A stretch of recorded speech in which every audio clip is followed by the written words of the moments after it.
اور جب تک اینٹیں اور پتھر بھی میرے دین کا پیغام سن نہیں لیتے اتنی دیر تک تیرا باپ جدوجہد کرتا ہی رہے گا۔ یہ بڑا مشکل کام ہے، یہ دین کا سفر، یہ دین کی جدوجہد، یہ دین کی تھکاوٹ۔ آپ اپنی مرضی نہیں کر پاتے، لوگ اپنی مرضی کے ساتھ جی نہیں پاتے جو اس رستے کے مسافر ہوتے ہیں، وہ دین کی پراپرٹی ہوتے ہیں، انہیں دین کے مطابق چلنا پڑتا ہے۔ تو جناب فاطمہ نے وہ سارے رنگ دیکھے رسول کریم علیہ السلام کی حیات مبارکہ کے، پھر یہ ساری کیفیت جب دیکھی نا کہ حضور اتنی محنت کرتے ہیں، تو پھر جناب فاطمہ کو میرے نبی کی امت سے پیار بڑا ہو گیا صلی اللہ ہو۔ سمجھیے گا اس بات کو، امت مسلمہ سے حضرت فاطمہ کو بڑا۔ امام حسن کہتے ہیں میری اماں سارے کام کرتی تھی گھر کے، اب تو شہزادے ہیں نا ہمارے بچے، کام اور بچی، یعنی بچی میکے سے واپس آتی ہے تو سب سے بڑا دکھڑا یہ سناتی ہے کہ وہ کام بڑا کراتے ہیں۔ یہی ہے نا دکھڑا؟ ہاں نہ تو کریں، سب سے بڑا دکھڑا کیا ہے؟ پتہ نہیں کیا کراتے ہوں گے، ہال نہیں چلوا لیتے کہیں، یا کچھ چکی نہیں پسوا لیتے، پتہ نہیں کون سا ایسا کام ہے۔ اور آپ ناراض نہ ہو جانا، میں بھی بیٹی کا باپ ہوں، میں بھی بہنوں کا بھائی ہوں، میں بھی اس بات کو سمجھتا ہوں، لیکن ایک بات ذہن میں رکھنا کہ یہ بات نہیں ہے کوئی کرنے والی کہ سارے بچی کے ماں باپ جمع ہو کے پہنچ جاتے ہیں ہماری بچی جی کام بڑے کرتی ہے۔ مثلاً کیا کرتی ہے؟ کیا کرتی ہے وہ؟ آؤ میں بتاؤں میرے مصطفیٰ کی بیٹی کیا کرتی تھی۔ میں نے سینکڑوں دفعہ یہ بات کی اور میرا دل کرتا ہے روزانہ کروں، پھر کرتا ہوں۔ دنیا میں کوئی اتنا غریب ہے جس کی بیٹی اتنا کام کرے کہ ہاتھوں پہ چھالے پڑ جائیں؟ ہے کوئی اتنا غریب تو اٹھ کے بتائے کہ میری بیٹی سسرال میں اتنا کام کرتی ہے کہ چھالے پڑ جاتے ہیں؟ میں دکھاتا ہوں، میرے رسول کی شہزادی کو چھالے پڑ جاتے۔ کچا مکان، جناب فاطمہ جناب فضا آپ کی لونڈی تھی، ان سے مٹی منگاتی اور گھر میں لیپا پوتی کرتی، پھر جھاڑو دیتی۔ امام حسن اور حسین کے درمیان پورے سال کا فرق نہیں، 11 مہینے کا فرق، دونوں بچوں کو سنبھالتی۔ جناب علی کی والدہ حضرت فاطمہ بنت اسد بوڑھی تھی، جناب فاطمہ وہ کھول کے نوکری کرتی کہ حضرت فاطمہ بول پڑتی، حضرت فاطمہ بنت اسد بول پڑتی، کہتی بیٹے فاطمہ میرا اتنا نہ خیال رکھا کر، تیرے اپنے بھی بچے ہیں۔ جناب فاطمہ فرماتی آپ صرف علی کی ماں تو نہیں نا، آپ میری بھی تو ماں ہے نا۔ یہاں بیبیاں فلسفہ بیان کرتی ہیں، وہ کہتی ہیں جی کس حدیث میں آیا ہے ساس سسر کی خدمت فرض ہے؟ میں نے کہا کسی میں بھی نہیں آیا۔ ہم کیا کہہ رہے ہیں؟ کسی میں بھی نہیں آیا، لیکن یہ تو آیا ہے نا کہ شوہر راضی ہو تو اللہ راضی رہتا ہے۔ تو اگر شوہر ماں باپ کی خدمت سے راضی ہوتا ہے تو کرو خدمت، اس کو تو راضی کرنا ہے نا، اس پر تو توجہ دو۔ حضرت فاطمہ پھر چکی پیستی، چکی یہ آسان جملہ نہیں، کہہ جاتے ہیں ہم، سن لیتے ہیں آپ۔ چکی پیس کر، جو پیس کر اس کا آٹا بنانا، پھر بچوں کے لیے کھانا پکانا۔ پھر ایک دن کہنے لگے علی آپ کی آمدن تھوڑی ہے، خرچے زیادہ، چرخہ نہیں لا دیتے؟ فاطمہ کیا کرو گی؟ فرمایا تھوڑا سا سود بنا لیا کروں گی، تم بیچ آیا کرنا، چلو میں تھوڑا ہاتھ بٹاؤں گی۔ یہ ساری ڈیوٹیاں کر کے حضرت حسن فرماتے ہیں پھر عزت والے رسول کی عزت والی بیٹی، پھر شانوں والے نبی کی شانوں والی بیٹی، پھر پاک محبوب کی پاک شہزادی، ساری ڈیوٹیاں کر کے رات کو مولا علی سے کہتی اگر آپ اجازت دیں تو اللہ کو راضی نہ کر لوں؟ حضرت علی فرماتے فاطمہ جیسے دل کرے۔ تو امام حسن کہتے ہیں پھر میری ماں مصلی بچھا لیتی، مصلی، اور پھر ساری رات وہ نماز پڑھتی، ساری رات، اور فرماتے ہیں جب سویرے ہاتھ اٹھاتی تو پہلی دعا یہ کرتی اے اللہ میرے رسول کی امت پہ رحم فرما، اے اللہ میرے رسول کی امت پہ رحم فرما۔ تو کہتے ہیں زمانے بیت گئے یہ دعا سنتے، ایک دن میں قریب گیا تو میں نے کہا امی حضور کوئی دعا میرے لیے بھی کر دیں، کوئی حسین کے لیے بھی کر دیں، کوئی زینب کے لیے بھی کر دیں۔ ساری دعائیں امت مصطفیٰ امت مصطفیٰ امت مصطفیٰ۔ کتنا بڑا جملہ ہے، کتنا بڑا، شیخ محقق نے لکھا ہے کتنا بڑا۔ جناب فاطمہ فرمانے لگی تیرے لیے بھی کرتی ہوں، حسین کے لیے بھی کرتی ہوں، زینب کے لیے بھی کرتی ہوں، سب کے لیے کرتی ہوں، پر بیٹا یاد رکھنا فاطمہ کی دعاؤں پر پہلا حق میرے رسول کی امت کا ہے۔ فاطمہ کی اصل میں بات بہت خوشی کی سنا دی میں نے آپ، لیکن آپ وہیں سست کے سست رہ گئے۔ یہ کسی عام آدمی کی دعا نہیں، پیر صاحب کی، درویش صاحب کی رٹی رٹائی دعا نہیں، یہ سیدہ فاطمہ کی دعا ہے۔ آپ کو اتنا بڑا خزانہ مل رہا ہے اور آپ سمجھے ہی نہیں بات کو۔ حضرت فاطمہ فرمانے لگی میری دعاؤں پر سب سے زیادہ حق میرے رسول کی امت کا ہے، تو میں یہ حق ہمیشہ ادا کرتی رہوں گی، میں انہیں دعائیں ہمیشہ دیتی رہوں گی۔ حضرت فاطمہ بڑا پیار کرتی ہیں۔ امام حسن کہتے ہیں کہ ایک پورا دن گزر گیا، کھانے کو کچھ نہ ملا، اگلی شام آ گئی تو چند روٹیاں کھانے میں ملی، جون لائے حضرت علی، جناب فاطمہ نے پیس کے روٹی پکائی، فرماتی ہیں سب کو کھانا کھلا دیا تو اپنی روٹی آپ نے رکھ لی۔ جب آپ کھانا کھانے لگی، کھانے پر ہاتھ ہی رکھا تھا کہ دروازے پر کسی نے صدا دی، تو کہتے ہیں بولنے والے کے لفظ بڑے عجیب تھے، جس نے صدا دی نا اس کے لفظ بڑے عجیب تھے، کہنے لگے اور رسول اللہ کی بیٹی، میں 2 دن سے فاقے میں ہوں، تو مجھے پتا ہے اس گھر سے روٹی ضرور ملے گی۔ جناب فاطمہ نے نہ کھانا اٹھایا، امام حسن کو کہنے لگی بیٹے دے آ۔ جناب حسن کہتے ہیں مجھے بڑی تکلیف ہوئی، ہم سب کھانا کھا چکے تھے، مولا علی بھی کھا چکے تھے، صرف میری اماں نے نہیں کھایا تھا۔ ماں اور بیٹے کا پیار، اور پھر حسن حسین اور سیدہ کا پیار۔ فرماتے میں نے کہا اماں جی آدھی دے دیتے ہیں، آدھی آپ کھا لیں، پورا دن گزر گیا آپ فاقے سے ہیں۔ تو کہتے ہیں حضرت فاطمہ نے میرے سر پہ ہاتھ رکھا، پھر میرا ماتھا چوما، کہنے لگی بیٹا تو نے اس کی آواز نہیں نہ سنی جس نے صدا لگائی، اس نے نہ تو علی سے بات کی نہ تیرے ساتھ بات کی، اس نے تو کہا رسول اللہ کی بیٹی، تم نے صدا نہیں نہ سنی، اس کے لفظ کیا ہے، اس نے تو میرے ساتھ بات کی۔ اور پھر فرمایا بیٹے میں 1 دن سے فاقے میں ہوں، وہ 2 دن سے فاقے میں، میرا 1 دن گزارا اور ہو جائے گا امت کے ساتھ۔ ایک دن نا ایک نبی پاک کی بارگاہ میں شخص آیا، اس نے کلمہ پڑھا، قبیلہ بنو سلیم سے اس کا تعلق تھا۔ نبی کریم علیہ السلام نے اس سے اس کی مالی حالت پوچھی، تو عرض کرنے لگا یا رسول اللہ صلی اللہ علیہ وسلم میرے قبیلے میں 3000 لوگ ہیں اور سب سے غریب میں ہی ہوں۔ نبی کریم صلی اللہ تعالی علیہ وسلم نے فرمایا اس کی مدد کرو بھائی۔ حضرت سعد بن عبادہ اٹھے تو انہوں نے نا اس کو کہا کہ میری اونٹنی باہر کھڑی ہے تو یہاں سے اٹھ کے چل، میں اونٹنی تجھے دیتا ہوں۔ مولا علی شیر خدا اسی وقت اٹھے اور آپ نے اپنے سر سے امامہ شریف اتارا، فرمایا میں نے کل ہی خریدا ہے، یہ میں تمہیں تحفے میں دیتا ہوں۔ حضور نے نا حضرت سلمان فارسی کی ڈیوٹی لگائی، فرمایا اسے سواری بھی مل گئی، کپڑے بھی مل گئے، اس کے کھانے کا بندوبست کر، پتہ کر کس گھر میں کھانا ہے تو لا۔ حضرت سلمان فارسی کہتے ہیں میں گلی میں نکلا تو پہلی نظر میری سیدہ فاطمہ کے دروازے پہ پڑی، میں نے دستک دی، سیدہ فاطمہ اندر سے بولی کون ہے؟ میں نے کہا میں غلام سلمان فارسی۔ جناب فاطمہ تزہرا سے میں نے عرض کی ایک بندہ آیا ہے، کلمہ پڑھا ہے، اور وہ کہتا ہے 3000 آدمی میرے قبیلے میں ہیں اور سب سے غریب میں ہوں۔ تو اماں جی اس کو مولا علی نے امامہ دے دیا ہے اور حضرت سعد بن عبادہ رضی اللہ تعالیٰ عنہ نے اونٹنی دے دی ہے۔ اب وہ حضرت فاطمہ فرما سکتی تھی کہ جب شیر خدا نے دے دیا ہے تو ہمارا تو حصہ پڑ گیا، تو فرمانے لگی بھئی میرے ساتھ کیا مطالبہ ہے بتاؤ جلدی کرو۔ کہا کھانا نہیں کھایا اس نے، تو آپ فرمانے لگی کھانا دیتے ہیں۔ حضرت سلمان فارسی کہنے لگے اماں جی کھانے میں کیا ہے؟ تو کہنے لگی کچھ بھی نہیں، 3 دن ہو گئے حسن حسین نے روٹی نہیں کھائی، پر بڑا کچھ ہے میں دیتی ہوں۔ کہتے میں سوچ میں پڑ گیا کہ انہوں نے 3 دن سے نہیں کھایا، پھر بھی بڑا کچھ ہے، پھر بھی ہم نے نا جو کھایا ہے اور باقی کا سالن فریج میں رکھا ہے، پرسوں والا بھی فریز ہوا پڑا ہے، شام کی سبزی آ گئی، کسی نے پوچھا حال کیا؟ کہتا سب سے غریب میں بڑا ماڑا بندہ ہوں، رو پڑیں گے پریشان۔ کہا بچوں نے 3 دن سے روٹی نہیں کھائی، پر سلمان بڑا دیا ہے میرے اللہ نے، بڑا کچھ ہے۔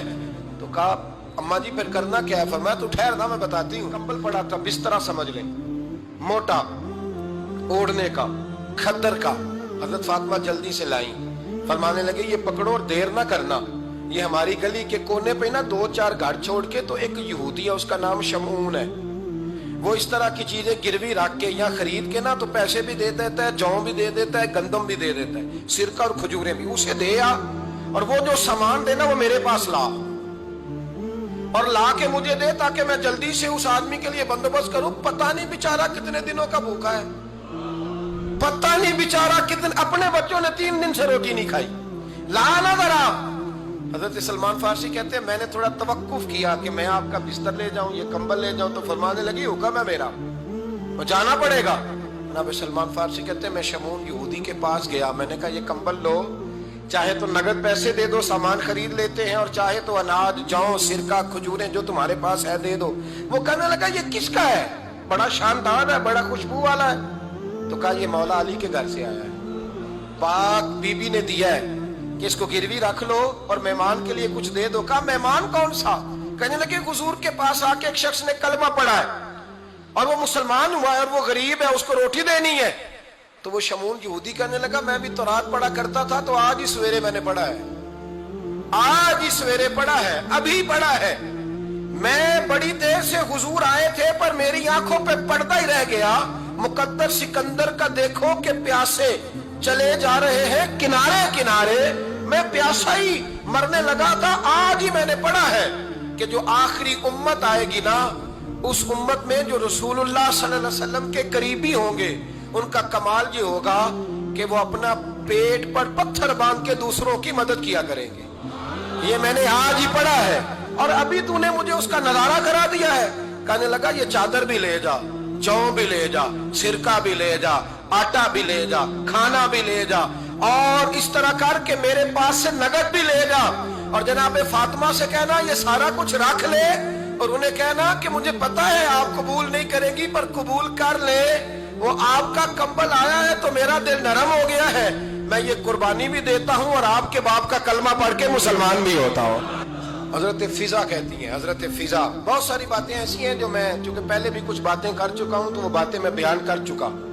آج کچھ ایسی باتیں بیان کر رہا ہوں جو پہلے اس عنوان پر میں بیان نہیں کر سکا, ان باتوں کو لے کے آ رہا ہوں. حضرت فضا لونڈی تھی جناب فاطمہ کی, کنیز تھی, خادمت, اور بڑا پیار کرتی تھی وہ حضرت فاطمہ سے, اور جناب فاطمہ بڑی شفقت کرتی تھی ان کے ساتھ. جناب فضا کہتی ہیں ہمارے ساتھ ہی نا 2-4 گھر چھوڑ کے ایک یہودی مسلمان ہوا تو اس کے رشتہ داروں نے رشتے توڑ دیے, ناطے توڑ دیے, سارا خاندان مسلمان ہو گیا, لوگوں نے ملنا گلنا چھوڑ دیا. فرماتے ہیں کہ اس کی بیوی فوت ہو گئی. تو میں نے حضرت فاطمہ کو خبر دی تو پہلی خبر سنتے ہی خاتون جنت فرمانے لگی اس سے تو اس کے رشتہ داروں نے ناتا ہی توڑ دیا ہے. فضا جب پتا کر کے آپ کوئی غسل دینے والا ہے, اسے پتا کر کوئی کفن دینے والا ہے, کہتے میں واپس آئی. میں نے کہا اما جی کوئی بھی نہیں, اس کا شوہر تو پریشان بیٹھا. کہنے لگی لا چادر پھر تو اور میں چلتی ہیں. میں نے کہا اما جی آپ چلیں گی؟ فرمایا میں کیوں نہیں چلوں گی, میرے رسول اللہ کی امت ہے, یہ میرے کی امت ہے, میں چلوں گی. یہ مزاج, یہ شوق, یہ درد, یہ انداز. ایک بی بی آئی مسئلہ پوچھنے, اس نے کہا اما جی 40 اونٹ ہے تو اللہ کے رستے میں کتنے دوں؟ تو حضرت فاطمہ فرمانے لگی اگر یہ سوال تجھ سے ہوتا تو جواب اور ہے, مجھ سے ہو تو جواب اور ہے. تو بی بی کہنے لگی اما جی دونوں ہی بتا دیں. تو اما فرمانے لگی اگر 40 اونٹ تیرے پاس ہو تو نے اس میں سے ایک دینا ہے, اور اگر 40 فاطمہ کے ہو تو فاطمہ نے سارے ہی اللہ کے رستے میں دینے ہیں. تیرے لیے حکم اور ہے اور میرے لیے بات اور ہے. تیرے پاس ہو تو 40 میں سے ایک دے دے, اور میرے پاس ہو تو میں 40 کے. اور ایک بات اگر نہ کروں تو موضوع مکمل نہیں ہوتا. میرے نبی کریم علیہ السلام نے ایک دن صحابہ سے پوچھا بتاؤ بہترین عورت کون سی ہوتی ہے؟ کون ہوتی ہے؟ آکسفورڈ کی پڑھی ہوئی جی, پنجاب یونیورسٹی جس نے ایم فل کا مقالہ لکھا ہو, پی ایچ ڈی ہو جس نے پی ایچ ڈی کی ہو نمل یونیورسٹی سے, ایک کراچی یونیورسٹی کی ڈگری ہولڈر ہو, کہ باہر سے ایم بی بی ایس کر کے آئی ہو. کون افضل ہوتی ہے کہ یا جو اچھی گفتگو کرے, نماز پڑھے, عبادت کرے, وہ افضل؟ کوئی تو ایسی وجہ ہوگی نا.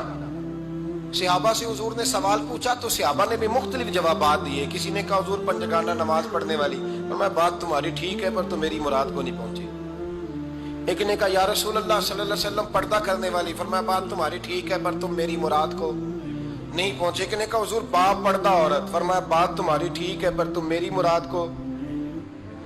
حضرت علی کہتے ہیں بیٹھا میں بھی تھا بیچ, لیکن میں بھی مراد کو سمجھ نہیں پا رہا تھا, حالانکہ شہر علم کے دروازے کا نام مولا علی ہے. فرماتے ہیں اس وقت اللہ کی حکمت تھی کہ جواب کوئی اور دے. تو حضرت علی کہتے ہیں قد بھی میرا چھوٹا تھا, بیٹھا بھی میں پیچھے تھا, تو تھوڑی گردن اور جھکا کے نا تو میں نکل گیا اور فاطمہ کے حجرے میں پہنچ گیا. تو میں نے کہا فاطمہ حضور نے ایک سوال پوچھا ہے تو صحابہ جواب دے رہے ہیں پر حضور کہتے ہیں تم میری مراد کو نہیں پہنچے, ذرا جلدی سے جواب نہیں دیتی. تو خاتون جنت داس پڑی, فرمانے لگی میں جواب دوں؟ آپ کو بھی کہا ہاں دے جواب کا. کیا؟ فرمانے لگے بتاؤ سب سے بہترین عورت دنیا کی کون سی, سب سے بہترین؟ تو جناب فاطمہ کہنے لگی سادہ سا جواب تھا, آپ لوگوں کو آیا کیوں نہیں؟ کہا چلو بتاؤ.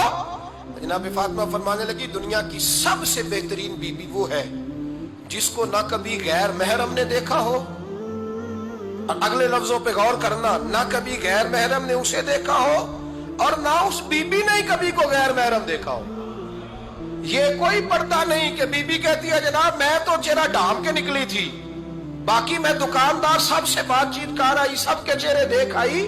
حضرت فاطمہ نے بتایا کہ تیری آنکھوں کا بھی پردہ ہے، اور وہ روایت وہاں الگ موجود ہے کہ حضور نے حضرت عائشہ صدیقہ ام سلمہ سے کہا کہ عبداللہ ابن مکتوم نابینا ہے تو پردہ کرو۔ تو یہ نابینا اس سے پہلے، سیرت نگاروں نے لکھا ہے کہ ایک دن یہ اس سے پہلے حضرت فاطمہ کے گھر چلے گئے حضور کے ساتھ، تو نبی کریم علیہ السلام نے جب ان کو لے کے حضور داخل ہوئے تو جناب فاطمہ نے آنکھیں جھکا لی، پردہ کر لیا۔ تو حضور نے فرمایا بیٹی وہ تو نابینا ہے، تو عرض کرنے لگی حضور مجھے تو نظر آ رہا ہے نا۔ یعنی حضور نے جو ازواج کو کہا وہ بات کی، جناب فاطمہ کا جو انداز ہے وہ نرالا ہے۔ تو حضرت علی کہتے ہیں جناب فاطمہ نے جواب دیا کہ بہترین عورت وہ جسے نہ کبھی غیر محرم دیکھا ہو اور نہ غیر محرم نے کبھی، وہ بی بی نے بھی کبھی غیر محرم بندہ نہ دیکھا ہو، دیکھا ہی نہ ہو اس نے۔ یہ پوائنٹ ذرا مشکل ہے سمجھنے والا ہے۔ تو حضرت علی کہتے ہیں میں وہاں سے گردن جھکائی اور بیچ آ کے بیٹھ گیا، بات ابھی جاری تھی۔ حضور نے فرمایا آتا ہے کسی کو جواب؟ تو کہتے ہیں میں نے ہاتھ کھڑا کیا، میں نے کو حضور آتا ہے، تو حضور مسکرا پڑے، فرمایا چل بتا۔ میں نے عرض کی حضور بہترین عورت وہ ہے کہ نہ کبھی اسے غیر محرم نے دیکھا ہو نہ اس نے کبھی غیر محرم دیکھا ہو۔ تو حضرت علی کہتے ہیں شاباش مجھے ملنی چاہیے تھی نا۔ حضور مسکرا پڑے، کہنے لگے میں نے تو پہلے ہی کہا ہے فاطمہ تو بدا تو منی، فاطمہ میرے جگر کا ٹکڑا ہے، میں نے تو بڑا پہلے کہہ دیا ہے۔ تو کہتے ہیں صحابہ میری طرف دیکھنے لگے کہ یہ تو تعریف فاطمہ کی ہونے لگ گئی ہے۔ تو میں نے کہا کیا کریں، اس محبوب کو بتایا ہے جس کے لیے اللہ نے کوئی پردہ رکھا ہی نہیں، سارے پردے کھول دیے۔ حضرت فاطمہ کے وصال کا وقت آیا، انتقال کا، تو حضرت اسماء بنت امیس کو بلایا اور بلا کے فرمانے لگی تو مجھے غسل دینا اور سوائے میرے شوہر مولا علی کے کسی اور سے مدد بھی نہ لینا۔ اور فرمانے لگی میں نے حبشہ کے بارے میں سنا ہے کہ وہاں جب بیویوں کا جنازہ اٹھتا تھا تو وہ لوگ چارپائی کے اوپر یوں کر کے اس طرح کر کے لکڑیاں لگاتے تھے، نیچے باندھ لیتے تھے اور لکڑی میں لچک ہو تو اوپر جا کے پھر اس کو باندھ دیتے تھے تو پردہ بن جاتا تھا۔ فرمایا میں نے علی کو بتا دیا ہے، تمہیں بھی بتا رہی ہوں، جنازہ میرا رات کو اٹھانا اور لکڑیاں لگا کے نا تو اوپر پردہ کر لینا، میرے وجود پر پڑی ہوئی چادر پر بھی کسی کی نظر نہیں پڑنی چاہیے۔ رات کو جنازہ اٹھانا اور رات کو مجھے دفن کر دینا۔ مدینہ منورہ میں حضور کے وصال ظاہری کے 6 ماہ بعد جناب فاطمہ الزہرا کا جنازہ اٹھا، تو مسجد نبوی شریف سے ایک شخص اپنی داڑھی آنسوؤں سے بھگوتا ہوا نکلا۔ تو حضرت ابوبکر صدیق نے کھڑا کر کے پوچھا کیوں نبی پاک کے چچا عباس روتے کیوں ہو؟ حضرت عباس کہنے لگے پہلے حضور گئے تھے، اب نبی پاک کی تصویر بھی چلی گئی۔ کہ کیا ہوا؟ کہ جناب فاطمہ کا وصال ہوا، پھر سے ایک دفعہ مدینے میں رات آئی، پھر سے شام ہوئی، پھر سے جنازہ اٹھا۔ شیر خدا علی المرتضیٰ رضی اللہ تعالیٰ عنہ نے، حضرت عباس نے، حضرت قسم دین عباس نے، حضرت عبداللہ ابن عباس نے تدفین سے فارغ ہوئے۔ ایک روایت ہے کہ حضرت عباس نے جنازہ پڑھایا اور ایک مستند روایت ہے کہ حضرت ابوبکر صدیق نے جنازہ پڑھایا، اور جب جنازہ پڑھا کر کے باہر نکلے تو حضرت علی شیر خدا کی آنکھوں میں آنسو تھے۔ اتنے کالی روتے کیوں ہو؟ فرمانے لگے صرف فاطمہ نہیں گئی، مصطفیٰ کریم کی امت کے لیے دعائیں کرنے والا ایک بڑا ہاتھ رخصت ہوا ہے، ایک بڑا ہاتھ۔ جناب فاطمہ الزہرا نے 29 سال کی عمر مبارک گزاری۔ میں نے پہلے بھی ایک دفعہ یہ موضوع بیان کیا تھا تو میں نے بات کر دی تھی، کیونکہ میں نے نہیں کی، وہ بات کسی اور کی ہے، کرنی بڑی ضروری ہے۔ علامہ اقبال کہنے لگے، اسرار بے خودی میں لکھنے لگے کہ فاطمہ جو تو نے کیا ہے وہ کوئی نہیں کر سکتا۔ اقبال کہنے لگے فاطمہ جب تجھے دیکھتا ہوں نا تڑپ اٹھتا ہوں۔ کہنے لگے اے فاطمہ میرے رسول کریم نے نا میرے پاؤں میں شریعت کی زنجیریں باندھ دی ہیں، اگر مجھے شریعت منع نہ کرتی، حضور پابند نہ کرتے تو میں کعبے کا طواف نہ کرتا، تیری قبر کا طواف کرتا۔ فاطمہ تو نے 29 سال میں وہ انقلاب برپا کیا، امت پر وہ رحمت کی۔ علی کے گھر کی ہے عزت علی سے سنتے ہیں، نبی کے گھر کی ہے عزت نبی سے سنتے ہیں۔ وہ جس نے معزز کیا گھرانے کو حسین پال کے جس نے دیا زمانے کو. اور میرے اعلیٰ حضرت فرماتے ہیں سیدہ زاہدہ طیبہ طاہرہ. کبھی آپ اگلا فقرہ سنے نے تو بریلی کے امام نے حد کر دی, فرمانے لگے جان احمد کی راحت پہ لاکھوں سلام. جان احمد کہتے ہیں نبی پاک کی جو جان ہے وہ سیدہ فاطمہ ہے, اور صرف جان نہیں, یہ وہ والی حضور کی جان ہے جس سے نبی پاک سکون حاصل کرتے ہیں, راحت حاصل کرتے ہیں. جان احمد کی راحت پہ. اور اس کا ایک ترجمہ یہ ہے کہ نبی پاک کی جان کو سکون حضرت فاطمہ کی وجہ سے ملتا. جان احمد کی راحت پہ لاکھوں سلام. اور حضرت حسنین کریمین کا ذکر کرتے ہوئے فرماتے ہیں آپ تطہیر سے جس میں پودے جمے.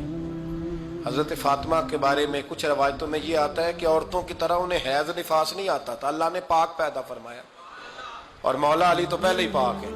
تو فرماتے ہیں یہ جو بچے ہوئے نا, یہ آب تطہیر سے جس میں پودے جمے. یہ بریلی کے امام کی محبت ہے سیدہ فاطمہ سے اور حسنین کریمین سے. کیا انداز ہے, کہنے لگے آب تطہیر سے جس میں پودے جمے, اس ریاض نجابت پہ لاکھوں سلام. اس ریاض, پتہ نہیں کہاں بیٹھ کے لوگ اہل بیت کی شان بیان کرتے ہیں, اہل بیت کی شان سننی ہے تو بریلی کے امام سے سنو. اس ریاض نجابت پہ کہتے ہیں حضرت فاطمہ صرف پاک نہیں, پاکیزگی کا پورا باغ ہے, پورا.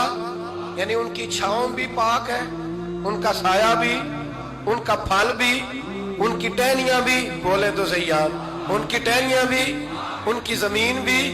اس ریاض نجابت پہ لاکھوں سلام, اس ریاض نجابت پہ لاکھوں سلام. سیدہ زاہدہ طیبہ طاہرہ جان احمد کی راحت پہ.